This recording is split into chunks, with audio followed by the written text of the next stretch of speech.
Jenesis isiokwu nke 12 site n'amaokwu nke 1. Jehova wee sị Ebram, si n'ala gị, sikwa n'ụmụnna gị, sikwa n'ụlọ nna gị, jee nke gị, rue ala ahụ nke m ga-eme ka ị hụ ya anya. M ga-emekwa gị ka ị ghọọ mba ukwu. M ga-agọzikwa gị, mee ka aha gị dị ukwuu, gị bụrụkwa ngọzi. M ga-agọzikwa ndị na-agọzi gị. Ọ bụkwa onye na-akọcha gị ka m ga-abụ ọnụ. A ga-agọzikwa agbụrụ niile nke ụwa n'ime gị. Ebram wee jee dịka Jehova gwara ya okwu. Lọt wee soo ya jee. Ebram gbara 315 mgbe o siri na Heran pụọ. Ebram wee chịrị Serai bụ nwunye ya, na Lọt bụ nwa nwanne ya, na akụ ha niile nke ha kpatararị, na mmadụ ndị ha nwetararị n'ime Heran. Ha wee pụọ ije ala Kenan. Ha wee baa n'ala Kenan.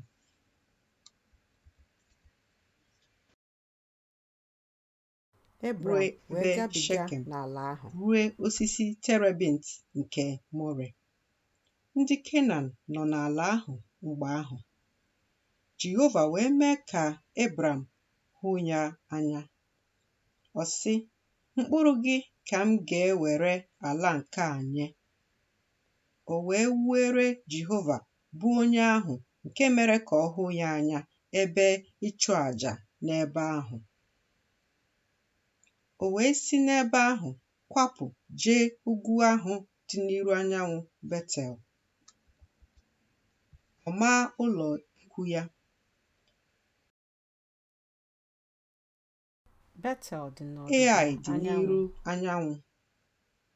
O wuere Jehova ebe ịchụ àjà n'ebe ahụ, kpọkue aha Jehova. Ebram wee bulie ije, na-eje na-ebulikwa ije n'ụzọ Negeb. Oke ụnwụ wee dị n'ala ahụ. Ebram wee rịdarue Ijipt ịnọ n'ebe ahụ dịka ọbịa, n'ihi na oke ụnwụ ahụ dị ike n'ala.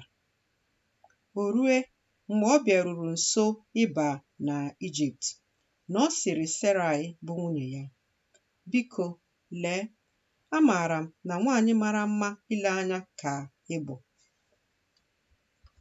Ọ ga-erukwa mgbe ndị Ijipt ga-ahụ gị, na ha ga-asị, nwunye ya ka nwaanyị a bụ, ha wee gbue m, ma gị ka ha ga-edebe ndụ. Biko sị na ọ bụ nwanne m nwaanyị ka ị bụ, ka o wee dịrị m mma n'ihi gị, ka mkpụrụ obi m wee dịkwa ndụ n'ihi gị. Rue mgbe Ebram batara na Ijipt, na ndị Ijipt hụrụ nwaanyị ahụ, na nwaanyị mara mma nke ukwuu ka ọ bụ. Ndị isi Fero wee hụ ya, too ya n'iru Fero. E wee kubata nwaanyị ahụ n'ụlọ Fero. O wee mee Ebram nke ọma n'ihi ya. O wee nwee igwe ewu na atụrụ, na igwe ehi, na oke ịnyịnya ibu, na ndị ọrụ ndị ikom na ndị inyom na-eje ozi, na nne ịnyịnya ibu na kamel. Ma Jehova were ihe ọjọọ ukwuu dị iche iche tie Fero n'ụlọ ya n'ihi okwu banyere Serai bụ nwunye Ebram. Fero wee kpọọ Ebram sị, gịnị bụ nke a i meworo m?